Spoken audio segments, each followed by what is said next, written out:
What is going on, you guys? Welcome back to Down the Wire. I'm your host, Brian Costa, and today I've got a great episode in store for you.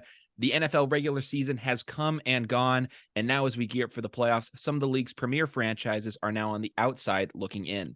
On today's episode, we'll tackle what's next for the New England Patriots, the future of Aaron Rodgers, and so much more. But before we do all that, I'd like to first welcome today's guest to the show. Creating content on TikTok under the username at NFL Noel, she has quickly amassed a following with her commentary and analysis of football's biggest storylines. So without any further ado, please welcome to the show, Noel D'Amico. Noel, glad to have you with us here today. Hello, thank you so much for having me on. I'm super excited. Absolutely. So, Noel, obviously we talked about, I mentioned some NFL storylines that we'll get into on the show, but I first want to talk about that real nail biter of a game we had last night in the college football playoff. Yeah, Georgia and TCU squared off in the national championship at SoFi Stadium in Los Angeles. And wow, that thing got out of hand very quickly. 65-7 final. But did you catch the game? What are your thoughts on everything? Yeah, I mean, obviously going into it, everyone was thinking like this was going to be like a David and Goliath kind of blowout situation.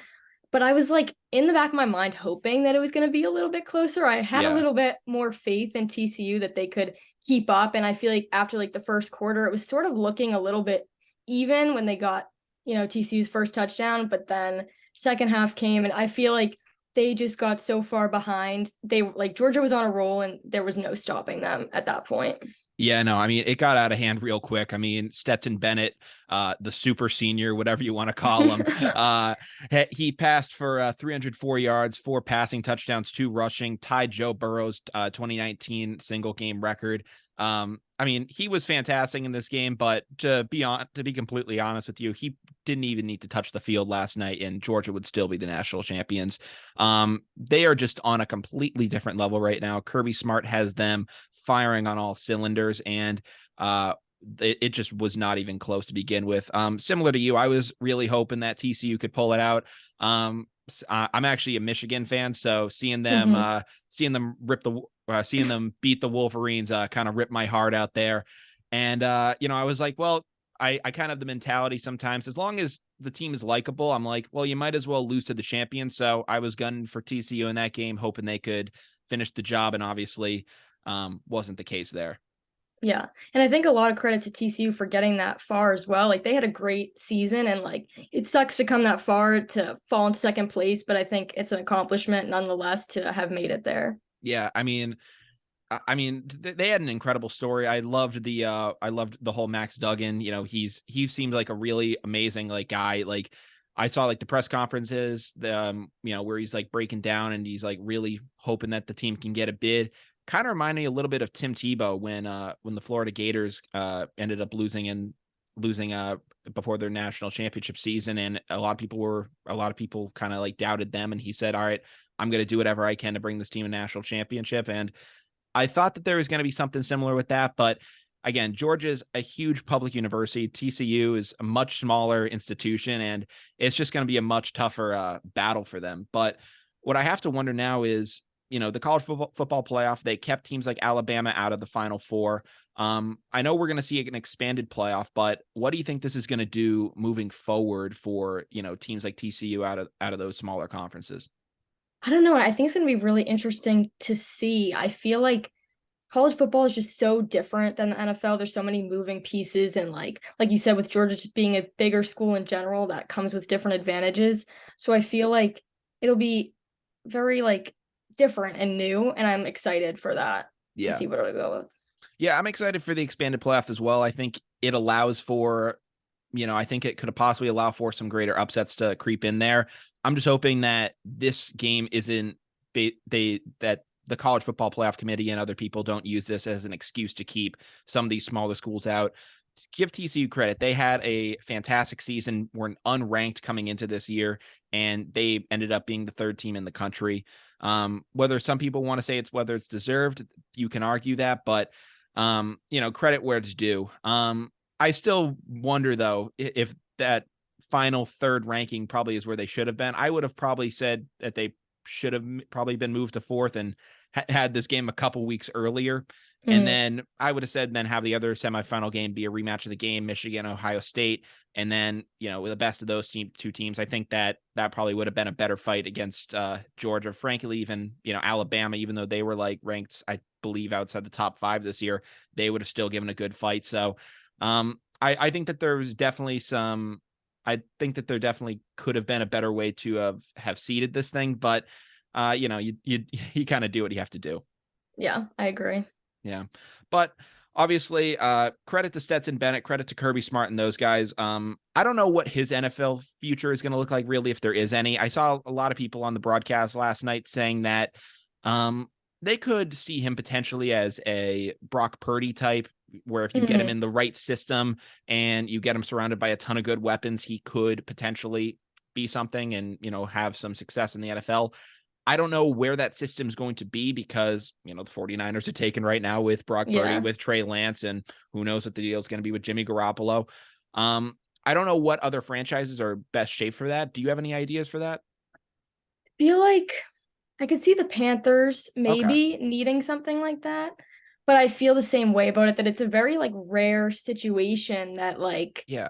we don't see very much, with like slim opportunities going into the NFL to like draft someone like that and be able to succeed. And even Purdy like got lucky that the way the season played out, it's such a rare situation, but he was ready to go when the time Yeah. came. So I think that's what's important.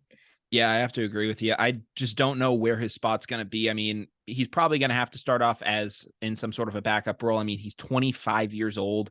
It's not going to, it's some almost like a Brandon Whedon situation. Like, it's like, where is this guy going to fit in? So, his future, I wish him the best of luck. I wish all these guys the best of luck in the NFL moving forward. But, we now will move over into NFL news and, talk about the state of, the New England Patriots. Their season unfortunately came to a tough end in Buffalo, 35-23 final.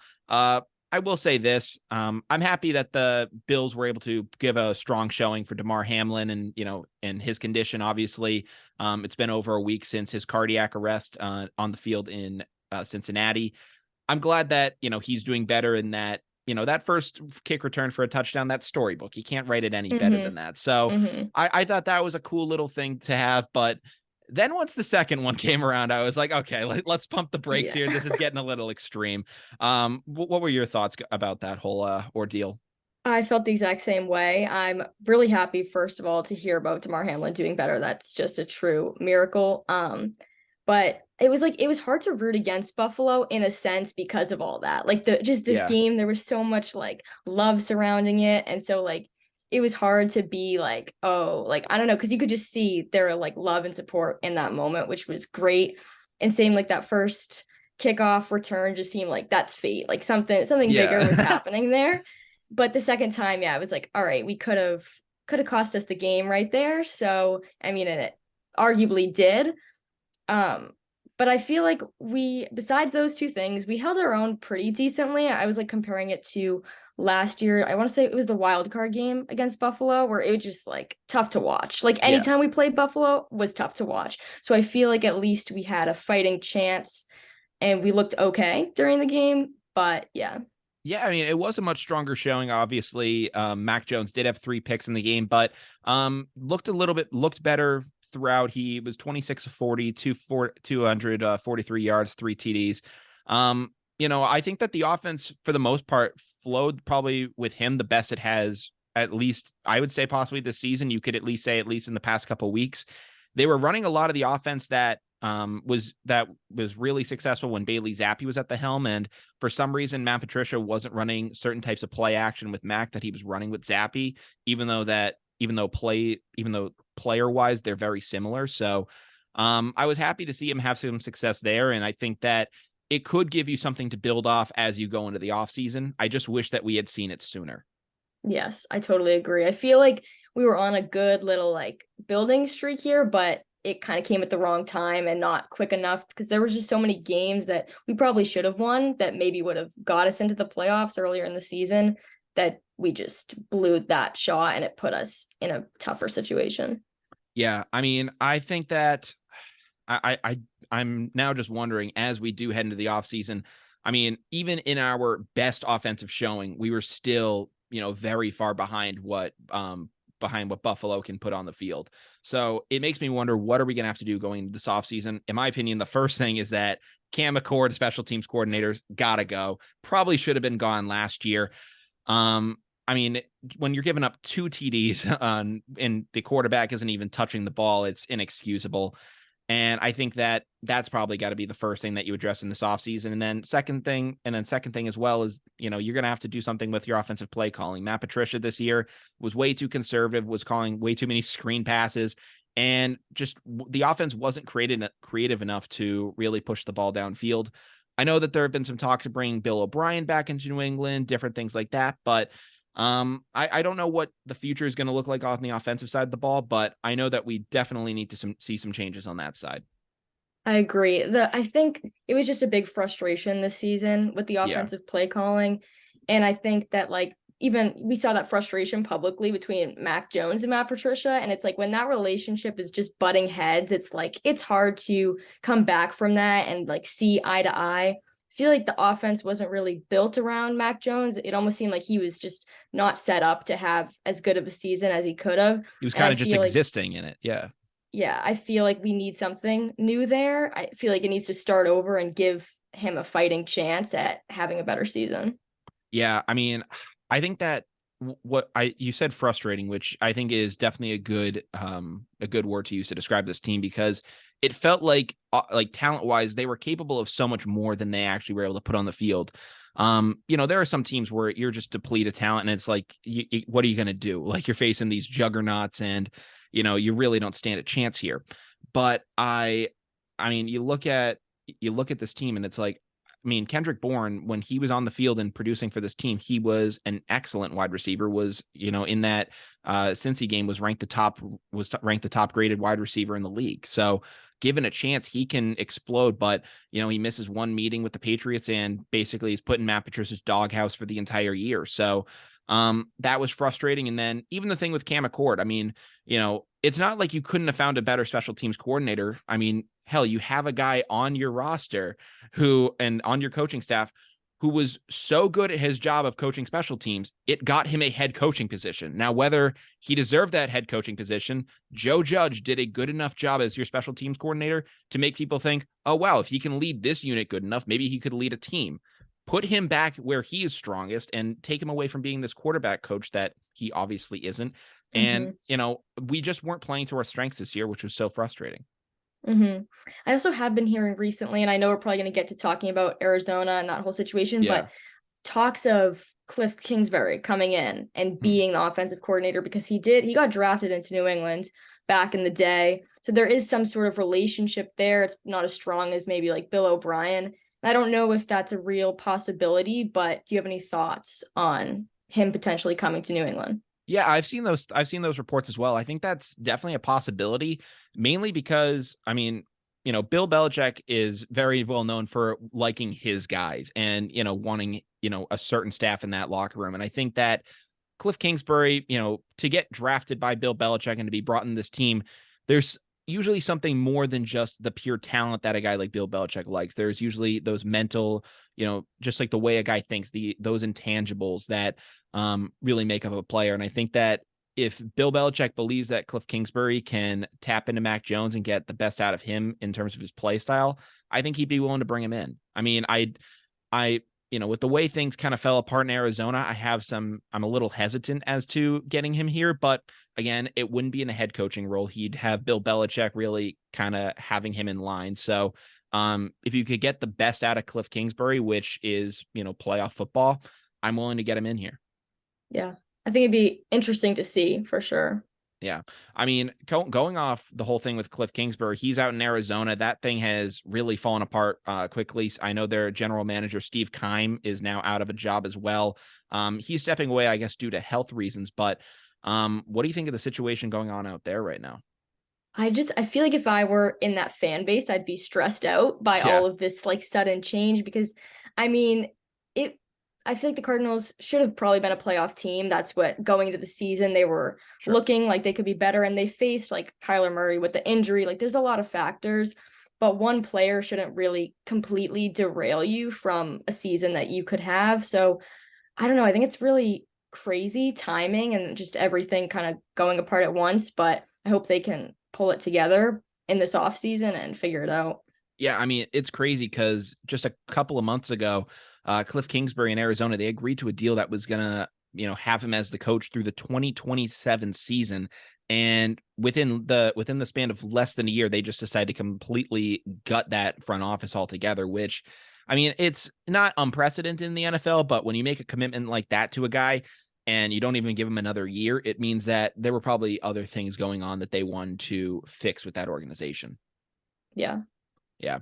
I do wonder though, what do you think is gonna, be the future of Kyler Murray? Obviously, he had that ACL tear against the Patriots. It's a tough injury. You wish him the best of luck in recovering from that. But obviously an ACL tear for a lot of guys, it's kind of just like, a broken finger at this point. A lot of Hmm. people can, come back from it and be stronger, but it usually depends on the type of player. Obviously, when Tom Brady tore his ACL in 2008, he had that recovery season in 2009 and, went on to win a couple more MVPs after that.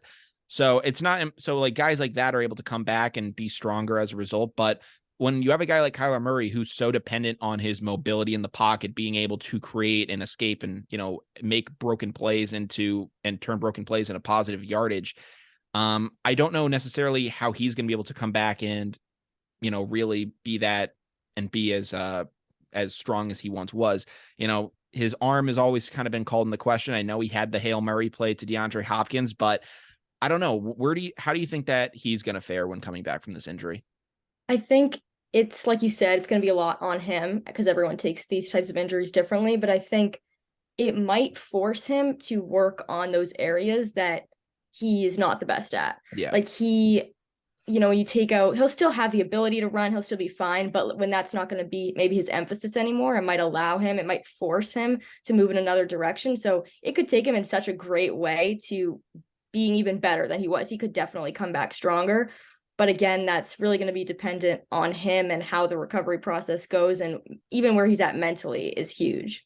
Yeah. I mean, I think that the best possible scenario I think you could look at for that is maybe take a guy like Michael Vick, who, when he came into the league in 2001 was, was known for his running game, set records that, were that held until Lamar Jackson came into the league.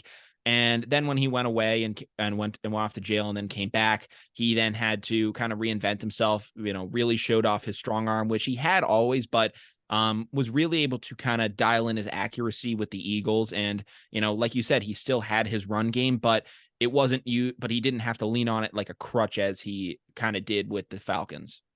Yeah. And I think that'd be great to see from Kyler Murray. I think it's a possibility. And I feel like he could have a good future if, it goes the right way for him. Yeah. I think that I do wonder what they're going to do going forward. Obviously, with the rest of the team, he's tearing your ACL this late into the season when he did tear it. It's likely he's not going to be back till probably mid-season next year. I mean, you'll have the whole off season, but that recovery process is usually about somewhere between 9 months to a year to come back from. So when he is able to come back, the team around him might look completely different. Obviously, he had Zach Ertz with him. He had DeAndre Hopkins, but those guys could potentially be out the door. Maybe D-Hop to New England. That could be great. But, this Arizona team is definitely going to really it's going to, I'm obviously it's going to be some sort of a rebuild, but with the competition in that NFC West, they're really going to try to have to retool and figure out how they're going to compete with this competition moving forward.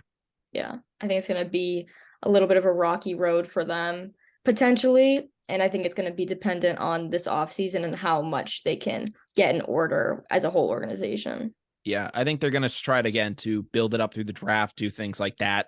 And I think for them right now, this is probably this is probably the right time to tear it all down. I mean, like I said, being in that competitive conference, you have the 49ers who are an absolute juggernaut right now. You have the Seattle Seahawks who, really surprised everyone. People thought they were going to be 0-17, not able to win a game with Geno Smith as the quarterback. And now he's a Pro Bowler.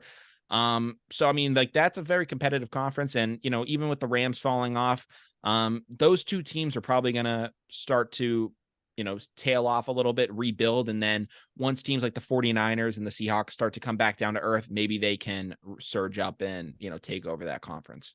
Yeah, Yeah. totally. But I do wonder with the, I was talking about DeAndre Hopkins and his future with the Cardinals. Do you think that Bill Belichick would be willing to bring a guy like that into this team? I could see it. Yeah, I feel like DeAndre Hopkins is just so amazing to watch. Like, because you can yeah, see his passion. I was also watching Hard Knocks this season too, and the whole story with his mom is just sure. really like inspiring and moving. And so I feel like that is huge when it comes to football because it's about why you play, it's everything. And I feel like that's something that Belichick would look for in a player. So I could see that move happening. Yeah, I mean, you saw him after the game, and he was saying like, man, I'm glad we only have to face you every 4 years, and there are few guys that Bill Belichick will really talk highly of. Obviously, guys from his past like Lawrence Taylor, he talks highly of, but it's basically like pulling teeth for him to sometimes say positive things about Tom Brady. So for him to be as positive as he has been towards DeAndre Hopkins, I mean, it shows that not only does he appreciate the talent, but he appreciates the mind of the guy. And I think that if he could get him in here, that would be a huge plus for Mac Jones, be able to really give him one of those number one targets that, some of his Alabama, fellow quarterbacks, they've gotten them with their teams. Jalen Hurts down in Philly, you give him AJ Brown, you give him Devontae Smith, he's able to explode down there. And then you look at Tua down in Miami. He's getting he's got Tyreek, and then he got Jalen Waddle, and he had an incredible season this year at minus the concussion. So I think that if he's able to get those offensive weapons, Mac Jones and the Patriots, they could really explode next year. 100% agree. I feel like that's something to really look at in this off season because we don't have like that number one wide No. receiver, that number one person. So it's hard to build something. We already have a fairly new quarterback. So Yeah. to have that and to not have that number one guy on the offense is just a rough combination. So hopefully we can get someone in there to help them out. Yeah, I mean, it's the fact that like there isn't even a guy on this roster that other teams, in my opinion, really have to game plan for. The only person you could probably say is Ramondre Stevenson, but there are games even where he can, just go through spells and really isn't as active. I mean, he had that crucial fumble against the Cincinnati Bengals. Like nothing really on that offense, in my opinion, scares other teams in the league. There's nothing really too many teams have to game plan for. Obviously, you have to look over offensive tendencies and things like that, but there's no real player I can point to on that Patriots offense and basically say that's the guy we need to watch out for. Like that's really the weapon of this team. Like obviously there are pieces you can build around, like I mentioned, Stevenson, Hunter Henry. Again, if Kendrick Bourne and Devontae Parker can get back into it, like they're good pieces, but you still need that guy. And I think that a guy like Hopkins could really make this team accelerate and hopefully do better moving forward. Yeah. Yeah. I agree. I think that number one person would be huge. And I also think, like you said, like we have those people. They're just Yeah. not that scary thing that other teams have to look at. Yeah. But I think it's great to build off of. Like Hunter Henry, I feel like there's so much potential there. We've seen a lot already. And I feel like I hope that can just be a good person for Mac to consistently have in the future. Yeah, I mean, they're good complementary pieces, but you still need that top dog. And I hope it could be DeAndre Hopkins. If not, maybe you go into the draft and you get that good wide receiver from Ohio State. So however you got to do it, they definitely need to make some drastic moves this offseason. I hope they can do it. But another topic I want to talk about is we're talking about Mac Jones and his play and the quarterback position.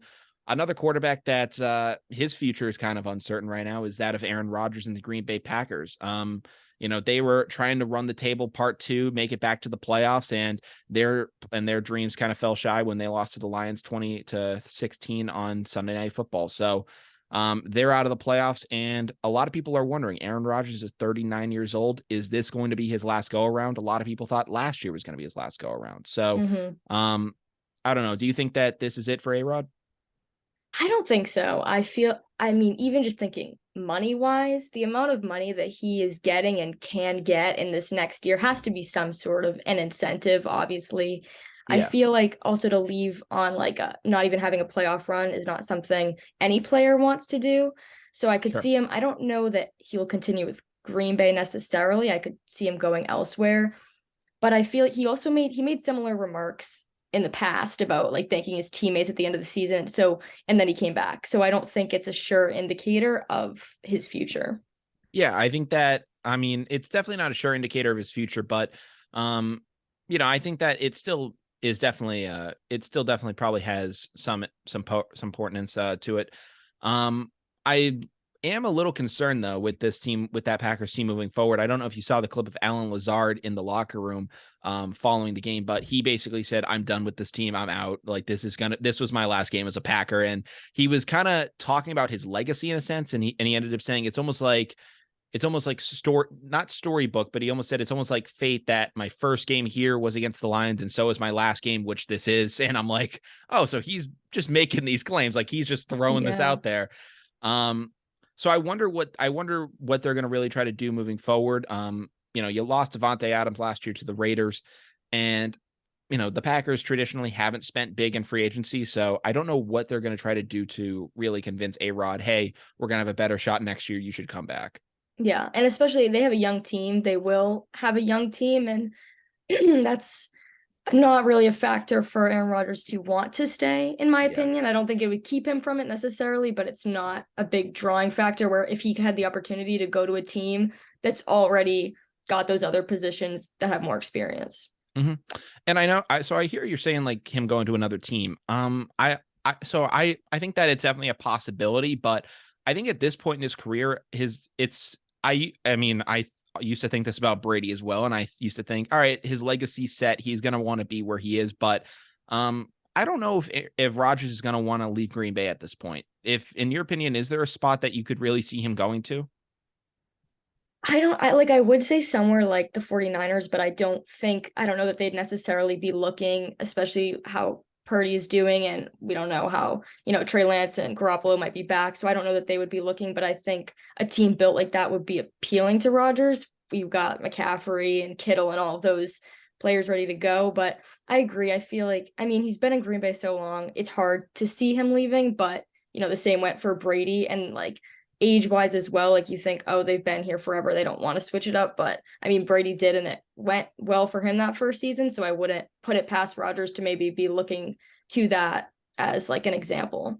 Yeah, I mean, something that just kind of came to my mind is the possibility, would he want to team up with Devontae Adams again and go out to Las Vegas and, go on that Raiders team? They got a great offense, in my opinion, with, you got Darren Waller, you got Josh Jacobs in that backfield, you'll have Devontae. Hunter Renfro is a great slot option. So I think that, you have an offensive mind like Josh McDaniels. He obviously had struggles this season, but I think you get a quarterback of Rodgers' talent in there. I think he could really unlock something and, potentially have them, run the table out in Vegas. Yeah, I could see it. Yeah. The only thing that would be the problem with that is, when Brady went down to the NFC South, his only competition really was the Saints, but that was again in Drew Brees' last season. He dealt with injuries at the time, and it really wasn't much of a competition for that year, and other years afterwards, it was kind of just a cakewalk for them. I mean, they made the playoffs this year with a losing record. So, um, I just wonder what would the best situation be for Rodgers? Because if he's to go out to Vegas, he's going to be competing against the Chiefs. He's going to be competing against all those other teams, even the Chargers as well. And who knows? Maybe the Broncos can figure things out. But um, is there another team where, maybe there is a possible like losing record kind of situation, like the division in it isn't as good that maybe you think he could really build up his reputation through? That's a hard one. None come to mind The off the only top of my the head, only thing but the only thing I could think is that if Brady leaves, maybe he could fill his spot in Tampa. yeah. Like that's the only thing I'm thinking, but like I'm really stretching here. Yeah. Even like the Jags Titans division, they were also not super strong this year. Maybe somewhere, I don't know if any of those teams though really would be looking, but And I don't know if and I don't know and I really don't know if that's appealing to him. yeah. Are you gonna think Aaron Rodgers, Jacksonville Jaguar? Yeah. Well, Yeah. obviously not Jacksonville because of Trevor Lawrence, but like even the Tennessee Titans, is that going to be like an appealing place for him? I don't know. Yeah. Yeah. But obviously, this league right now, it's going crazy right now. We're getting ready for the playoff push. I gotta wonder, what are your thoughts? Well, actually, before we talk about the playoffs, I do want to say this. If this is it for Aaron Rodgers, obviously he's had an incredible career, Hall of Fame career. But I gotta wonder, what are the Packers gonna want to do next? So let's say this is it for Aaron Rodgers. Are you comfortable, if you're a Packers fan, Packers, management, going with Jordan Love and having him play next year as your starter? I think so because I mean he was a high draft pick when they originally drafted him, and he's had those seasons like on the sidelines now, just watching and learning. And I feel like it's unpredictable. I guess you don't know until you put him out there and see really what he could do. But I think based on looking at that time he spent and that preparation and the stats, I think that it would be a good move for them. And I could see them sticking with him as the future. Yeah, I mean, I could definitely see them going with him. I mean, he had that good second half against the Philadelphia Eagles. He, was able to, it was definitely a significant improvement over his game against the Kansas City Chiefs, where, he kind of looked lost out there. There was, really kind of think some confusion as to, just his play on the field. And a lot of people raised some questions and were saying, like, this isn't the guy. But I mean, his track right now is very similar to that of Aaron Rodgers. Aaron Rodgers, his first 3 years in the league, sat the bench, was behind Brett Favre, and then in '08 came out and really just took the league over. So I think I think that could potentially be the case for Jordan Love. Again, because we haven't seen him in full and outside of preseason games and things like that, where he's facing the second unit, you really can't get a pulse for that. So I would at least say give him a shot. I mean, he hasn't, in my opinion, played himself out of the position. So I would say give him a shot, let him go in there, and let the cards fall where they do. I agree. Yeah. But now, as I do want to now come back to that segment that I just got off of, but I remember the Jordan Love thing. Um, Again, gearing up for the NFL playoffs. We're going to see some potential crazy things going on in the AFC with a potential neutral site AFC championship. Mm-hmm. What are your thoughts on both conferences, right now? Who is your favorite to maybe come out of both of those?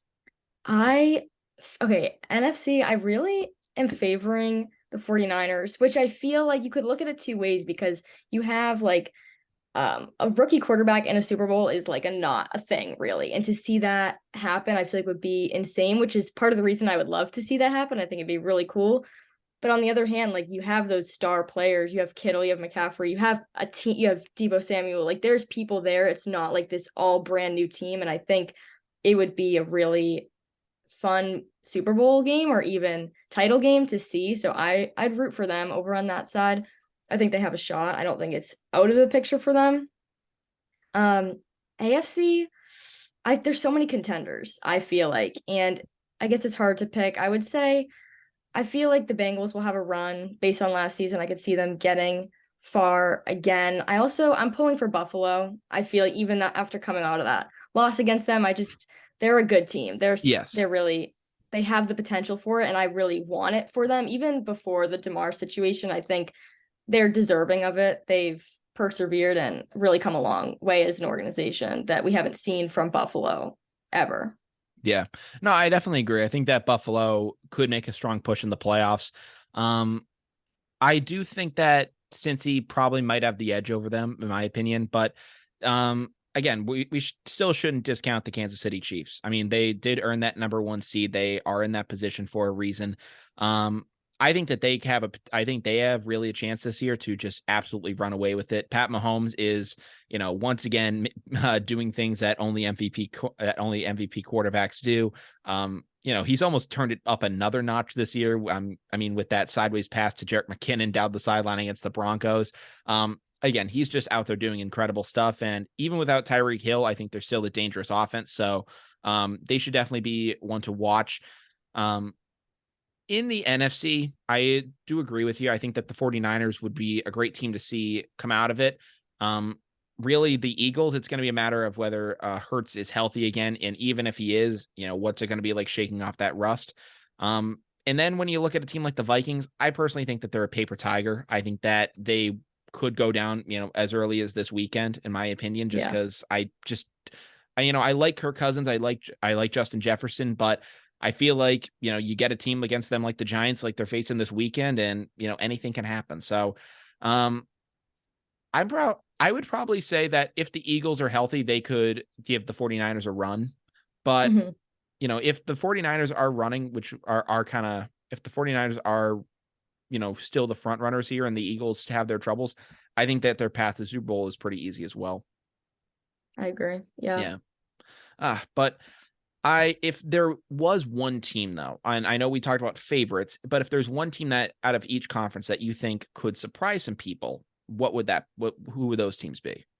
I think maybe out of the AFC, I could see the Chargers surprising people. Okay. I feel like Justin Herbert, he is very talented. He's a star quarterback, and I think that I don't know if it's stacked in their favor. They're going against the Jags this week. I think that could be a win for them. Then they have to face Kansas City. I don't know that they'd be able to hold up there, but I feel like it would be a surprise and it's not completely out of the picture to see Mhm. that pulling through. NFC, I feel like the Giants would be a surprise to see them go far, and I think they could do it. They're against Vikings this week. I think they could pull that win. Um, Again, I don't know how they would hold up going to the next round, but I think from either side, those two would be my biggest surprises. Yeah, I was gonna say probably the Giants as well. I think that they definitely, I think, could get hot. I mean, they're probably the team that I'm gonna root for going through the rest of these playoffs. And then yeah, AFC side, I think, I mean, it's gonna depend if has Lamar been activated for the playoffs, or is he shut down? I don't know. I don't know if it's been definitive yet Yeah. on him. I mean, if Lamar Jackson's able to get back, then I think, and he's at 100%, I think that, they could surprise some teams and really make a push. But, um, yeah, the Chargers definitely could be an interesting team, but they also did just lose Mike Williams in that game against the Broncos. Yeah, So, that's tough. yeah, that's definitely a tough loss. But, um, I'll say if the Ravens can get Lamar back, I think that they could be a dangerous team down the stretch. Hmm. So those are my picks. It'd be the Giants and the Ravens. Who knows what could happen, but obviously that's the fun of the NFL playoffs. Hopefully, there can be some upsets. After the divisional round, I usually do it's usually a play of after the wild card round, rather, I usually do a play. It's of the divisional round to the AFC Championship and then the Super Bowl, kind of a bracket prediction. So, I love doing that every year. Hopefully, I can not completely get it wrong and actually have some Yeah. sort of a chance this year. Um, Hmm. but Noel, we are now approaching the end of this episode, and I just wanted to say thank you again for once again hopping on and providing some commentary. You did a great job today. Thank you so much for being here. Yeah, super fun. Thanks so much for having me. Yeah. So we are now down to the wire, which means that we're going to wrap up what we talked about in this episode. But first, if you guys are not following down the wire at this point, what are you guys doing? We're available everywhere you guys can stream podcasts, whether that be on Spotify, Apple Podcast, all those streaming platforms. You can also watch the show on YouTube, as well as follow us for all updates on our Instagram at down.to-the-wire. Again, at down.to-the-wire on Instagram. Noel, I'll let you shout out some of your socials as well. Yeah, you can follow my TikTok at NFL Noel, and my Instagram is just noel.d'amico. Yeah. Again, Noel, thank you so much for coming on today. We talked about the college football national championship between Georgia and TCU. We talked about the Patriots and the Patriots season unfortunately coming to an end against the Buffalo Bills this Sunday. The future of Aaron Rodgers. We talked about Cliff Kingsbury parting ways with the Arizona Cardinals, as well as the future of the NFL playoffs and our picks to really come out of each conference. Once again, it was a great time talking with Noel today. It was fantastic having her on. But unfortunately, that's the end of this episode. So without any further ado, from Down the Wire, I'm Brian Costa. And I'm Noel D'Amico. And we hope you guys have a great rest of your day. Take care and peace out.